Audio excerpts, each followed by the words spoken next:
Shalom, peuple de Dieu, de tout cœur, de partout où vous êtes, que mes salutations vous atteignent en paix du Christ.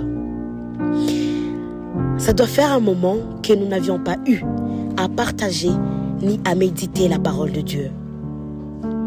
C'est vrai, chers frères et sœurs, depuis le début de l'an 2025, il est tellement de choses qui se sont passées, tellement de choses qui s'enchaînent, tellement de personnes qui sont en train de se demander: ai-je vraiment présenté mon année à l'Éternel? Est-il encore à l'écoute de son peuple? Est-il encore à l'écoute de ses enfants? Et tellement de questions, parce qu'on est en train de vivre en fait ce qu'on appelle le contraire de ses prières, le contraire de ses projets, le contraire de tout ce qu'on voulait avoir.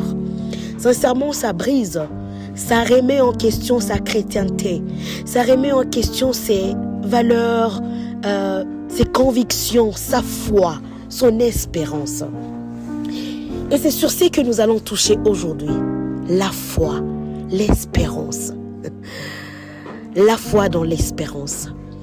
Et sincèrement, je n'ai pas beaucoup à dire. Mais aujourd'hui, par le guide de l'Esprit Saint, je nous laisse lire, méditer et prier ce verset. Peuple de Dieu, écoutons la parole de Dieu. Nous allons lire dans Hébreux à son 11e chapitre. La foi.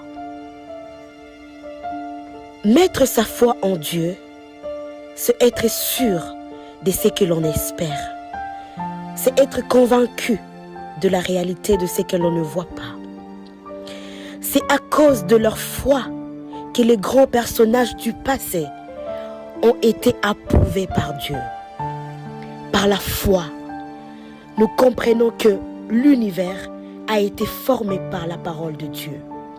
De sorte que ce qui est visible a été fait à partir de ce qui est invisible. Par la foi, Abel offrit à Dieu un sacrifice meilleur que celui de Caïn. Grâce à elle, il fut déclaré juste par Dieu, car Dieu lui-même approuva ses dons. Par la foi, Abel parle encore, bien qu'il soit mort. Par la foi, Enoch fut émené auprès de Dieu sans avoir connu la mort. Personne ne put le trouver parce que Dieu l'avait enlevé auprès de lui. L'Écriture déclare qu'avant d'être élevé, Enoch avait plu à Dieu. Or, personne ne peut plaire à Dieu sans la foi. En effet, celui qui s'approche de Dieu doit croire que Dieu existe et qu'il récompense ceux qui les cherchent.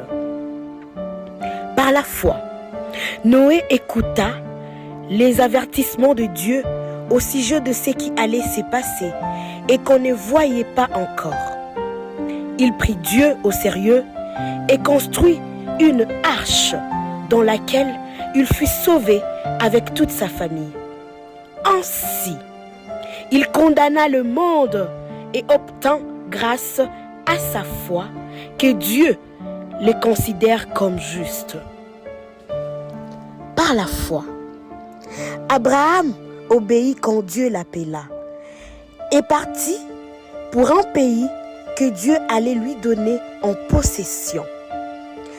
Il partit sans savoir où il allait. Par la foi, il vécut comme un étranger dans le pays que Dieu lui avait promis.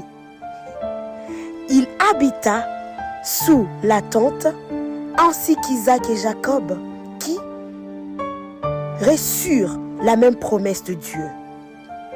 Car Abraham attendait la cité qui a de solides fondations, celle dont Dieu est l'architecte et le constructeur.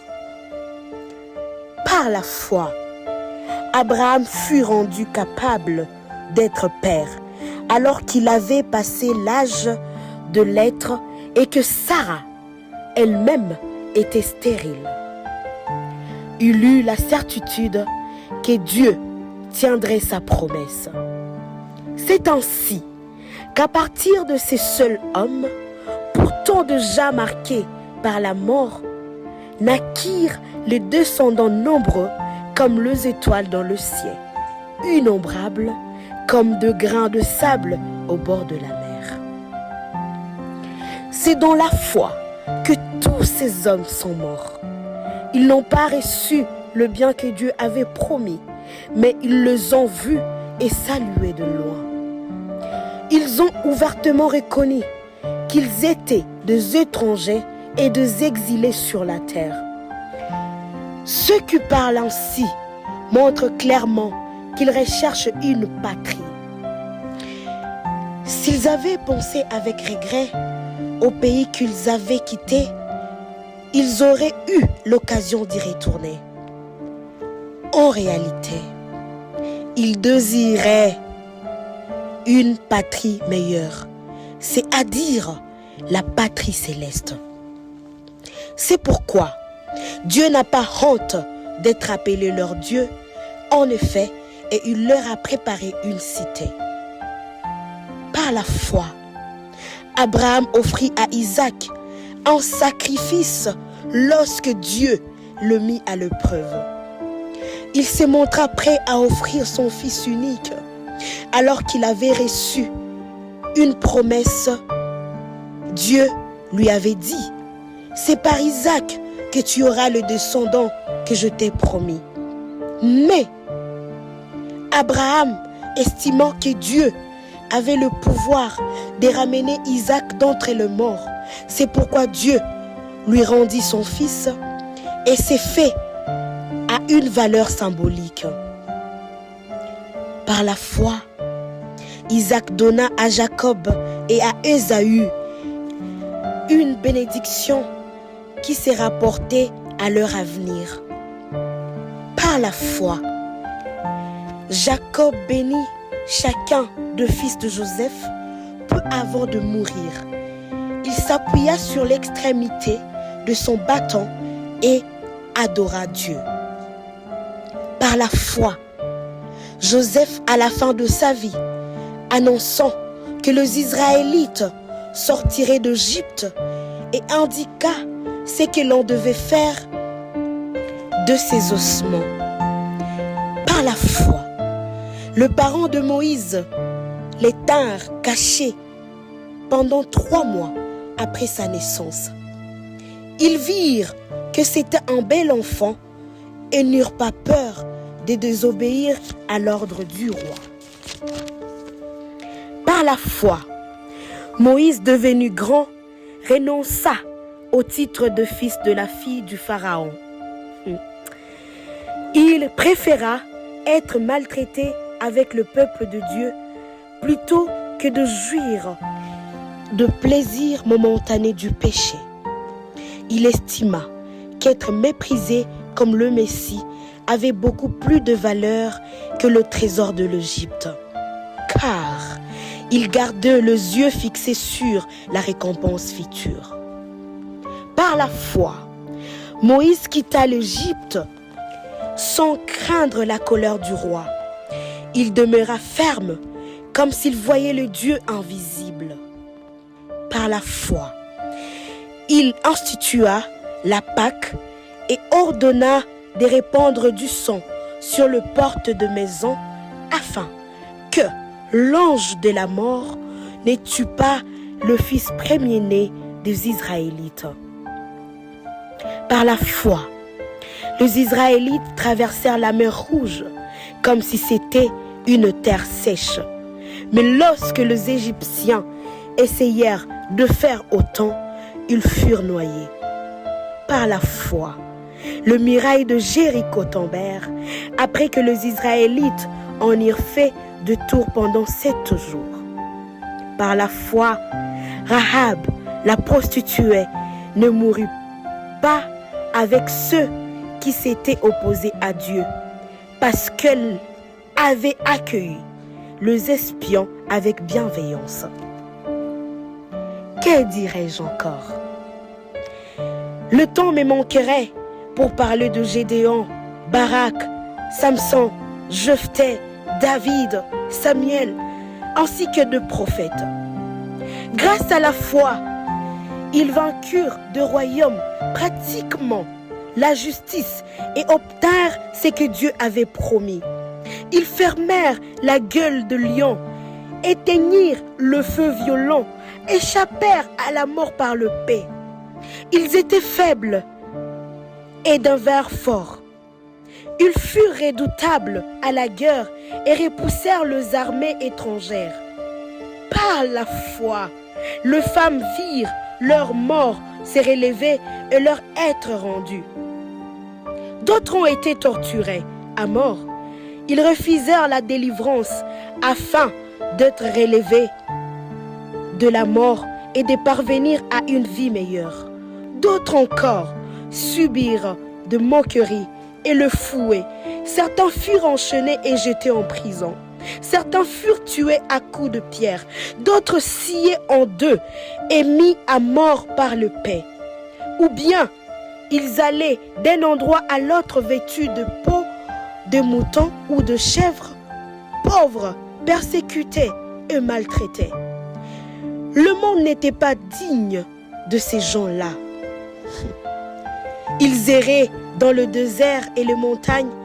Ils vivaient dans les cavernes et les trous de la terre. Ils ont tous été approuvés par Dieu à cause de leur foi. Pourtant, ils n'ont pas obtenu ce que Dieu avait promis. En effet, Dieu avait prévu mieux encore pour nous et il n'a pas voulu qu'ils parviennent sans nous à la perfection. Parole du Seigneur. Peuple de Dieu, je ne sais pas pour vous, mais il suffit d'écouter, de méditer cette parole de Dieu pour comprendre qu'à la fin de tout, c'est Dieu qui reste le maître de temps et des circonstances. Tout ce qui déshabille ou déprime un chrétien, c'est manquer de foi. C'est vrai, je le dis au début, il est tellement de choses qui sont en train de se passer ces temps-ci. C'est vrai, il est des choses qui dépassent notre entendement. On se pose tellement de questions. On se demande d'où est-ce que l'on vient, où est-ce qu'on se trouve, où est-ce qu'on est en train d'aller. Par moments, on est en train de regarder devant, on manque de position, on manque de posture, on manque de localisation. On se demande, est-ce que là où nous sommes en train d'aller, c'est à l'ouest, c'est à l'est, je ne sais au nord ou au sud. Sincèrement, c'est comme si on s'est trouvé au milieu, dans la mer ou dans l'océan, mais ne sachant pas où est-ce que nous sommes en train d'aller. Perdu dans l'océan. Mais ce qui est sûr, Jésus fait partie de ce voyage. Jésus est dans ces bateaux. J'aime beaucoup quand les gens disent « Jésus dans mon bateau ». Cher peuple de Dieu, chers frères et sœurs, ayez confiance en Dieu. Ayez la foi en Dieu. Il n'a point dit que tu coulerais. Il a dit « Allons de l'autre bord ». Il est là, il est présent. Il est avec nous. Il écoute. Il sent la douleur de son peuple. Il sent ta douleur dans tes projets. Il sent, il connaît. En fait, c'est lui qui a le projet de paix et le projet de joie pour son peuple. Ce qu'il y a à faire, ce qu'il y a comme solution, c'est de lui faire confiance et rester dans sa présence. Peu importe le vague, peu importe le courant, peu importe ce qui se passe, peu importe le secousse, attachez-vous à Dieu. Ayez la foi en Dieu. Parce que il est là, il fait il fera et il ne cessera de s'occuper de son peuple. Que le bon Dieu vous bénisse et qu'il vous garde.